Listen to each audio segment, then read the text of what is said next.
In this video, I want to talk about 5 books that I've read that have really helped me on my entrepreneurial journey. If you're new here, my name is Alice. I'm an ex-corporate girl, now an internet entrepreneur. I built up a 6-figure coaching business in the past year and a half, and I also own a B2B growth agency. I also talk about personal finance on the channel, but if you like all things money and business, do me a favor, hit the like button and subscribe to the channel. The first book I'm going to recommend is The Entrepreneur Roller Coaster by Darren Hardy. This is actually the first book I ever read about entrepreneurship.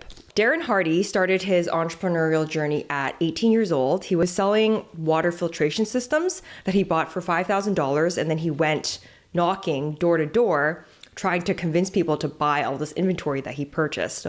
Long story short, nothing goes according to plan, of course. He gets rejected over and over again. All this inventory or the filtration systems that he bought, he left at his grandma's house. Something happened with them and it ended up like bursting and flooding his entire grandma's house. I remember reading the first chapter and immediately thinking to myself, he had to go door to door knocking? I would never do that. I would never do sales. And I remember thinking to myself, I'm an accountant, not a salesperson. I don't want to sell anything. Like, I hate being sold to. Selling feels really icky to me. And so I was like, this is not for me. I actually ended up putting this book down for months because I was absolutely repulsed at the idea of having to sell anything to anyone. And at that time, I was like, I think I prefer to do accounting. And so many months went by, and this book was collecting dust on my nightstand. And the funny thing is, despite how turned off by the idea of having to sell things, I remember him saying one thing in the book that really caught my attention in the first chapter, which is why he was drawn to entrepreneurship in the first place.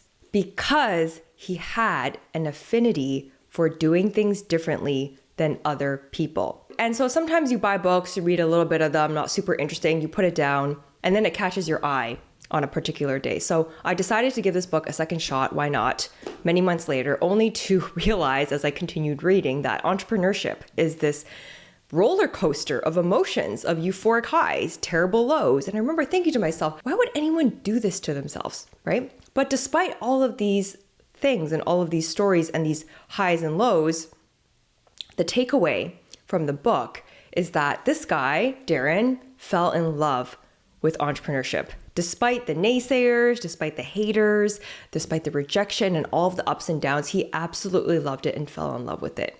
So I think the moral of the story and the takeaway is that entrepreneurship really is not for everyone, but when you know, you know. I specifically remember after reading this book, I started to see all of these influencers online. Back then, e-commerce was starting to be a very hot trend. So there are all these people on YouTube and on the internet talking about drop shipping, talking about how they sell physical products that were sourced from China on the internet and how they're able to quit the 9-to-5 jobs and drive all these nice cars and stuff. And I found myself immersing more and more. What happens on social media is when you become interested in a topic or a type of video, in 3 to 6 months, your entire algorithm and your entire feed, it just becomes that. So if you're really interested in golf, you start watching golf videos online. In 3 to 6 months, your entire Instagram, YouTube, all of your social media apps, all they're gonna show you is golf because the algorithms are so smart and powerful these days. Besides that, Darren Hardy talks a lot also about the traditional entrepreneurial lessons that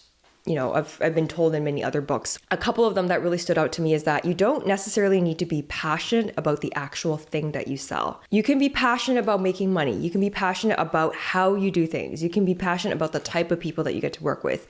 Because for many years, I struggled with this idea of what I was actually passionate about. I thought that I had to start a business and create some sort of product that I loved or I would die for, just as so much passion. And you hear all these big stories online that make the news and famous people, how they started this business in their garage and they were so passionate about this mission and now it's like $1 billion brand. But the only reason that it became $1 billion brand is because they were so passionate about the product and the mission. I don't disagree that you do have to have some degree of passion for what you're doing, but in the early stages of entrepreneurship, it's more just about understanding how it works and how to make money, how to find demand, how to fulfill demand with a service. I actually skimmed through this book before sitting down to make this video, and I flipped to this one page where he condemns cold calling and cold outreach.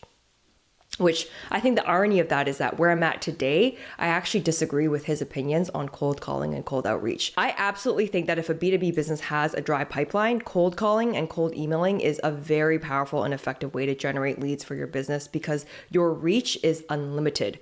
And it's also a cheap way to acquire customers too. And this is one thing that I do for my clients in my growth agency today.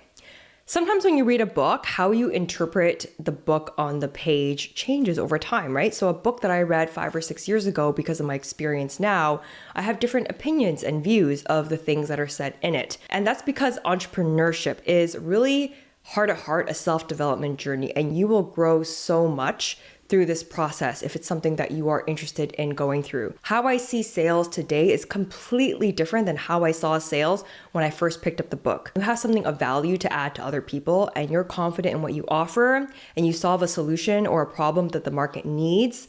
People want to buy solutions to their problems. I personally want to spend money on things that make my life easier. I am actively looking for ways to make my life easier, more efficient, and I would love to spend money on something if it actually helps me be better in some way. And that's the case for most people. People want to buy solutions to their problems. And so now how I see sales is having something of value to add to the marketplace where there is clearly a demand for the service that you provide. And if you are good and confident in what you do and you're good at sales, the sales actually come to you. You don't have to go chasing the sale. The second book is Shoe Dog by Phil Knight. Oh, if you didn't know the story of Nike, you would probably assume that Nike just dominated from day one. Today, they are a huge company, publicly traded, a household name. They did $46 billion in revenue in 2022. And Michael Jordan himself, he's made over $1 billion partnering with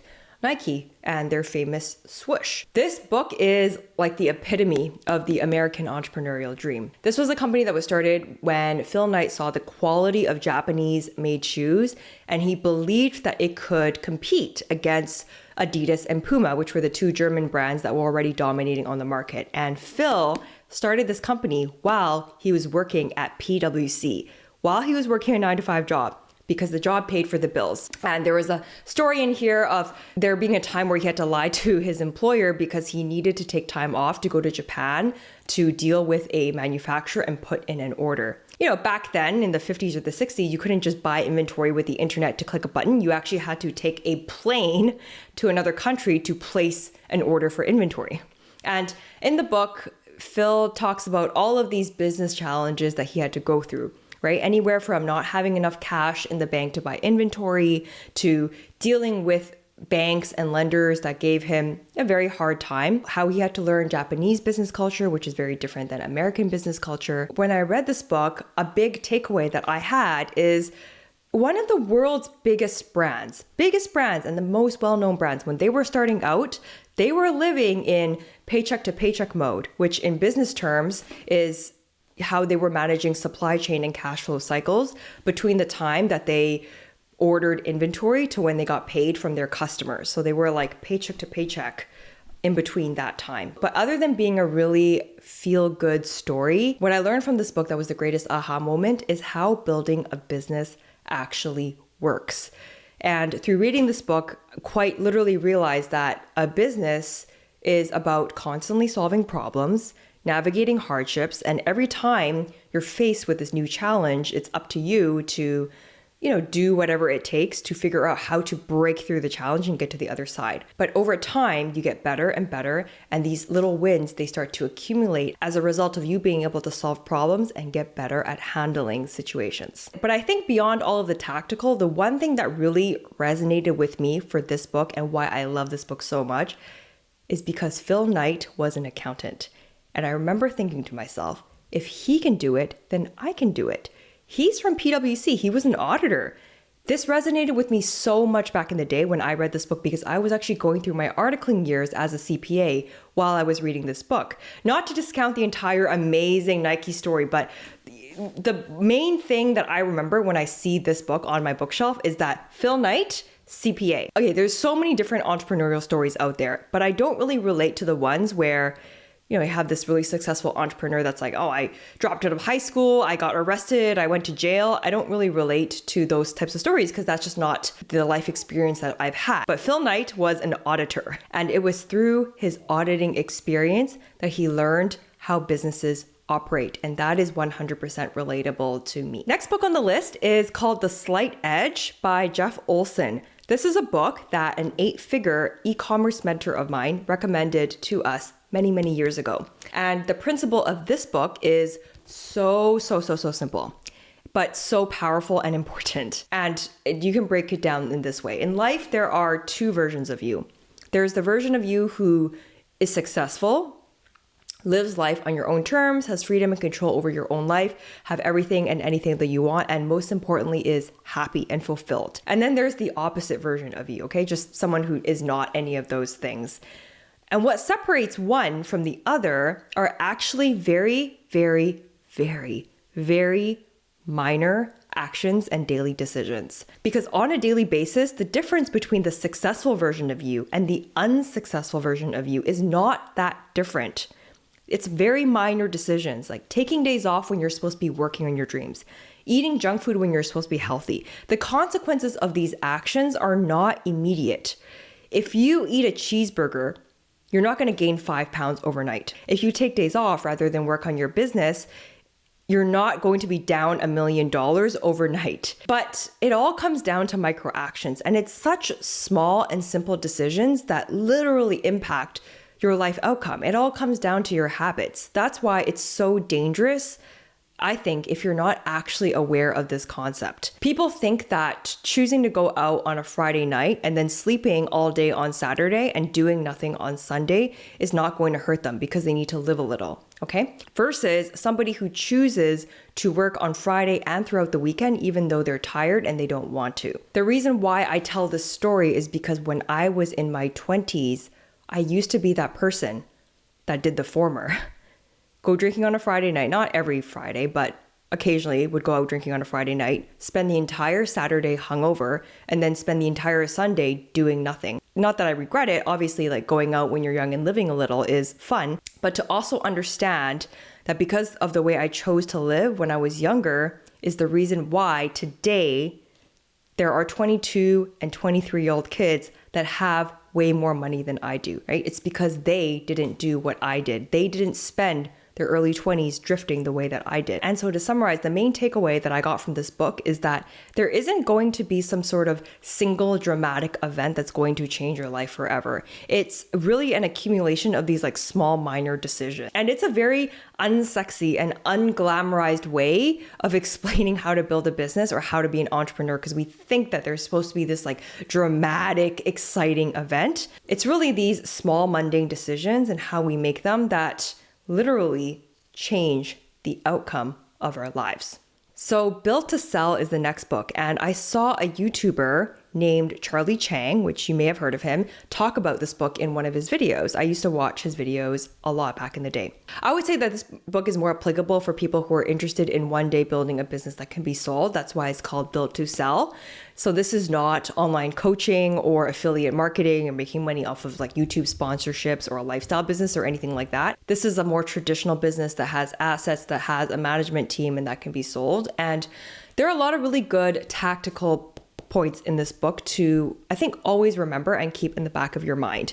I think it's great knowledge no matter what the goal of your business is. Even if the goal of your business is not to sell, the fundamental principles in this book are great to learn and know.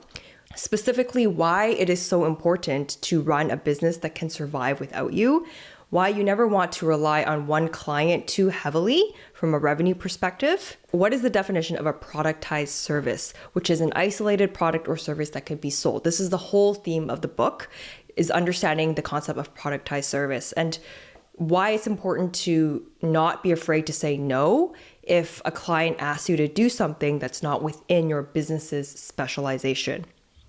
And then some other things like why you need to charge up front to create positive cash flow, to increase the value of your company. I'm personally not thinking about this myself, definitely in the future, but the reason why I find so much value in this book and that it summarizes things in a very easy read, is that there are so many things that I actually didn't have knowledge of when I worked in corporate. As a CPA, I know many things, but I don't know everything. For example, I wouldn't know how to incentivize a management or a sales team to maximize the value of a business. On the internet, you tend to hear a lot of people saying things about how they sold their business and how much they sold their business for, but you don't tend to get the inside knowledge on how they actually maximize the value of the business and what parameters impacted the value of their business. So one of the most popular self-development books of all time and the classics, and probably the first book that's worth reading of all of these books if you haven't already, is Think and Grow Rich. If I could summarize the core concept, it's how important it is to gain control of your own mind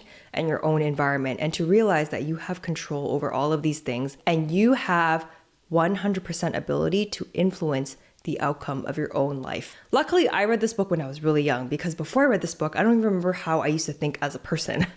I remember when I was in my earlier want-repreneur phase, I would watch other videos of people on YouTube and Instagram and stuff talking about entrepreneurship, and then they would talk about why it's so important to be around the right people. And I remember thinking, damn, must be really hard for these people to have these dreams of theirs and then have to be surrounded by these crappy friends and family that say these sorts of things to them. And I remember thinking to myself, like, thankfully, I don't have people like that in my life. Like, people would not treat me like that, because I know that people in my life would be happy for me, just like how I would be happy for them if they went out on their own.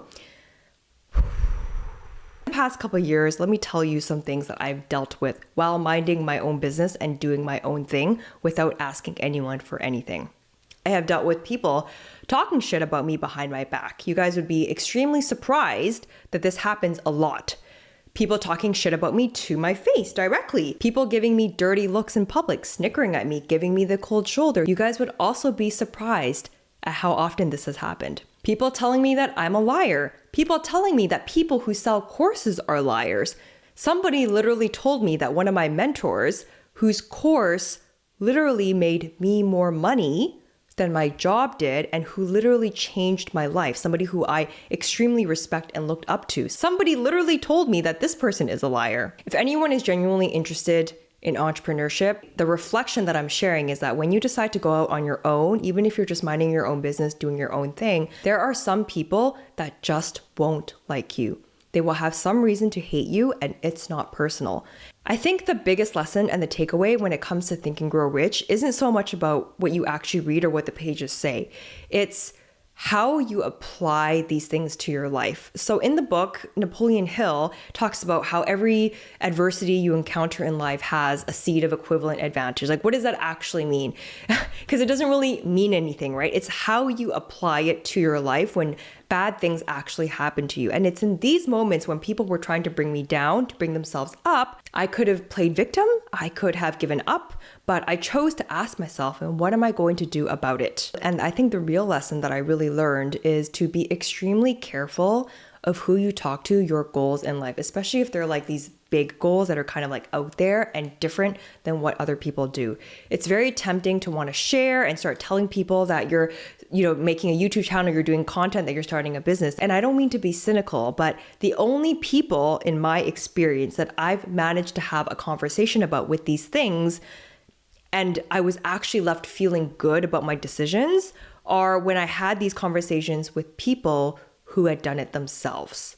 I don't mean for this to be a depressing story. There is a happy ending after all of this. Through this natural process of outgrowing people and realizing that there's some people in my life that are toxic that just need to be cut, I started to make new friends, and I started to meet people who are more like-minded. I started to attract mentors that inspire me, other business owners who understand what I'm going through and can see me for who I am and what I'm capable of. One example is that I'm in a mastermind, and in that mastermind, I met somebody who I started talking to, and through just a couple of messages, I was able to successfully turn around my entire business model. I've launched a brand new business within a couple of months, and I'm profitable already. Because I do YouTube, I actually meet and attract a lot of other people who do YouTube.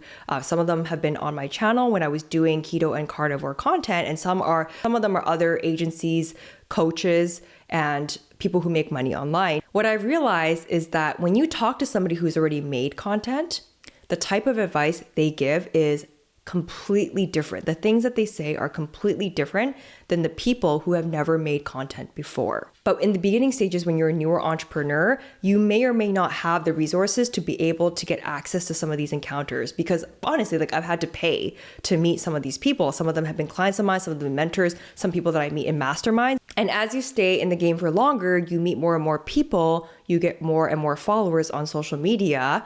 Nowadays, I'm able to meet a lot more people. And nowadays, people come up to me and they want to be my friend. They want to do business with me. They want to be partners with me, right? They want to stay in touch with me because they see what I've done with my YouTube channel. And so I remember when I first started out, I was the one wanting to reach out to other people, wanting to meet other people.